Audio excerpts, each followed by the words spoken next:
픽인터뷰입니다. 앞서 예고해드린 것처럼 오늘은 윤석열 대통령의 나토 정상회담 참석과 관련한 성과 등을 짚어볼 텐데요. 첫 번째 순서로 국민의힘 천하람 혁신위원 전화로 연결돼 있습니다. 천 의원님 안녕하세요. 네, 안녕하십니까. 천하람입니다. 네, 순천의 천하람 맞죠? 네. 네, 전남 순천의 네. 천하람입니다. 네, 그때 그렇게 소개해 주셨습니다. 자, 윤석열 대통령이 이제 귀국길에 오르고 있는데요. 나토 정상회담 성과를 총평을 해주신다면 어떻게 평가하시나요? 네, 이번의 성과는 사실 우리가 이제 민주주의와 인권, 법치를 존중하는 국가들과 가치 연대를 다시 한번 이제 재천명했다라는 것 자체에서 큰 의미를 찾을 수 있을 것 같고요. 또 이번에 아시아태평양의 4개국이 나토에 초청을 받았지 않습니까? 네. 그래서 그런 면에서 우리가 동북아에서 어떤 인권과 법치 그리고 어떤 국제적인 규범을 잘 준수하는 선진 민주 국가로 인정을 받았다. 그런 면에서 의미를 찾을 수 있지 않을까 싶습니다. 무척 오랜만에 한미일 정상회담이 열렸다고 해서 평가도 있는데요. 우리 천 의원님은 어떻게 평가하셔요? 일단 한미일이 만난 것 자체가 의미가 있다고 보고요. 또 한일 관계가 과거 몇 년 사이에 굉장히 경색되어 있지 않았습니까? 그래서 물론 역사에 대한 일본의 제대로 된 반성을 이끌어내고 우리 위안부 문제 또 강제징용 문제에 대한 적절한 그 일본의 조치를 받아내야 되겠습니다만은 어쨌거나 동북아에서 한국과 일본은 뗄 수 없는 그런 이웃 국가라는 것은 확실합니다. 그래서 관계 개선이 필요한 국면이고요. 다만 아쉬운 것은 지금 올해 7월에 일본에서 참의원 선거가 예정되어 있습니다. 네.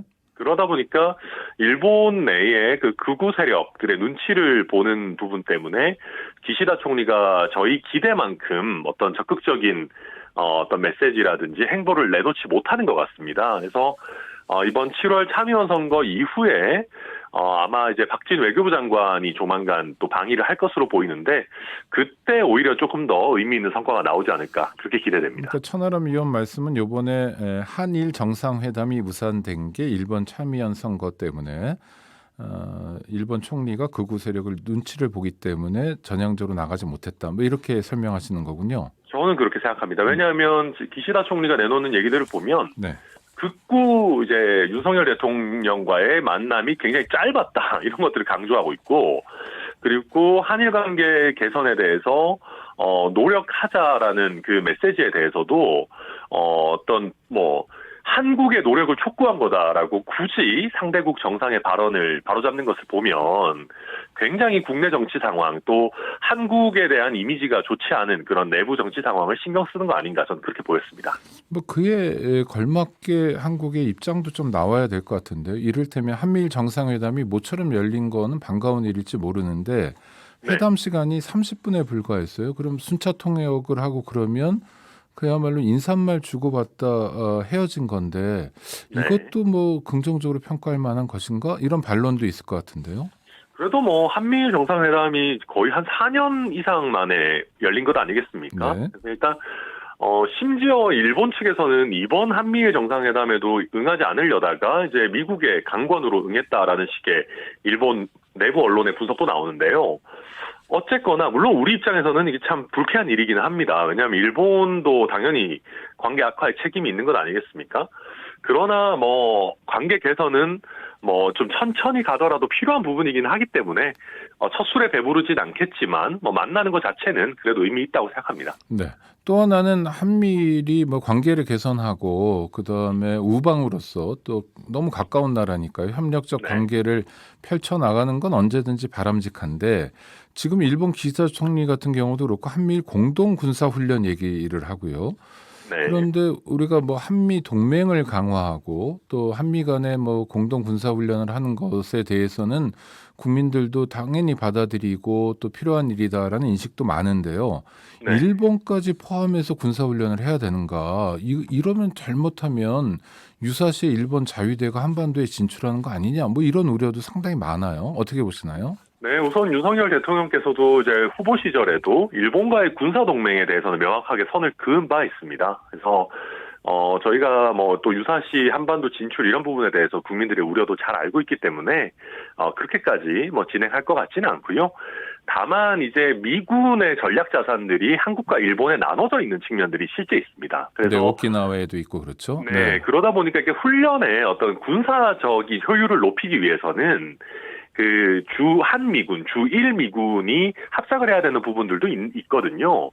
그러다 보니까 아마 그런 현실적인 필요도 일정 부분 고려되는 거 아닌가, 뭐 저는 그렇게 생각하고 있습니다. 그러니까 국민들 입장에선 주일 미군이 한반도 일대에서 군사 훈련을 하는 것은 이해할 수 있을 것 같아요. 그런데 네. 거기에 일본군이 함께 한다면 이거는 보통 일이 아니다라고 여기시는 국민들이 많은데 일단은 윤석열 정부에서는 일본과의 군사 훈련은 없다 이렇게 봐도 되는 겁니까? 군사 훈련이 없다라는 공식 입장이 나왔는지까지는 제가 확인을 못했습니다. 다만 확실한 것은 네. 일본과의 군사 동맹의 생각은, 왜냐하면 이제 일본은 헌법상 군대를 보유하지 못하도록 되어 있지 않습니까? 그리고 자위대가 있죠. 네. 네. 그리고 우리도 역시 일본이 평화헌법을 개정하는 것에 대해서 반대 입장을 꾸준히 견지해 왔기 때문에 아마 그런 부분에서는 뭐 일관된 입장을 유지하지 않을까 생각됩니다. 네. 또 그리고 정부의 외교 정책이라는 건 사실 당에서 나오는 거니까요. 국민의힘에서도 국민들의 그런 우려, 걱정을 정부에 잘 전해 주셨으면 좋겠고요.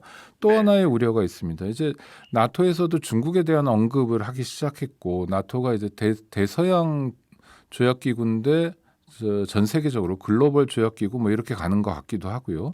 특히 네. 중국의 반발, 러시아야 뭐 우크라이나랑 전쟁을 하고 있다고 쳐도요. 중국의 반발이 굉장히 세게 나오고 있는데 네. 한국 입장에서는 어떻게 하는 게 잘 풀어가는 거, 문제를 잘 풀어가는 거라고 보시나요? 저는 민주당에서는 이제 중국과 러시아를 자극할 수 있는데 왜 나토에 갔느냐라고 하는 얘기들이 꽤 나오는 걸로 알고 있습니다. 그런데 저는 반대로 한번 질문을 드려보고 싶은 것이, 나토 정상회의에 초청을 받았는데 저희가 그것에 대해서 거절한다라면 우리가 어떤 세계 공동체에 어떠한 메시지를 던지는 것일까? 우리가 어떤 중국의 패권에 굴복하고 심지어 우크라이나를 침공한 러시아의 편을 드는 것처럼 보여지지 않겠습니까? 반대로 얘기하자면은.